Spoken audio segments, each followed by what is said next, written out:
Folic acid বাজারে বিভিন্ন নামে পাওয়া যায়। ফলিক অ্যাসিড নর্মাল হচ্ছে ফলিসন হিসেবে পাওয়া যায়, যেটা হচ্ছে খুবই কম দাম কিন্তু খুবই প্রয়োজনীয়। আপনারা ফলিসন ট্যাবলেট একটা দুইটা তিনটা খেতে পারেন। হুম। আর যদি আপনি খাবারটা ঠিক মতো খেতে পারেন, যেমন হচ্ছে আপনি একটু কলা, কমলা লেবু, অথবা হচ্ছে মানে আমাদের প্রয়োজন কতটুকু, আমাদের ডেইলি প্রয়োজন হচ্ছে 600 মাইক্রোগ্রাম প্রয়োজন। এখন আমি আমার খাবারের মাধ্যমে অনেকের বেশি বেশি বমি হয়, বমির জন্য খেতে পারে না, সবকিছু গন্ধ লাগে সেজন্য খেতে পারে না। কিন্তু হচ্ছে এই পরিমাণ তাহলে হচ্ছে আমরা কিভাবে পেতে পারি? তো ফলিসন ট্যাবলেটটা খেতে পারি।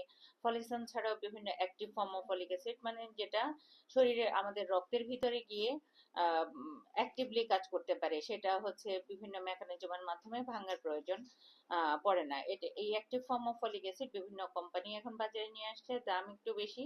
আগে কিছুদিন আগে আরো বেশি ছিল, এখন কিছুটা কমছে।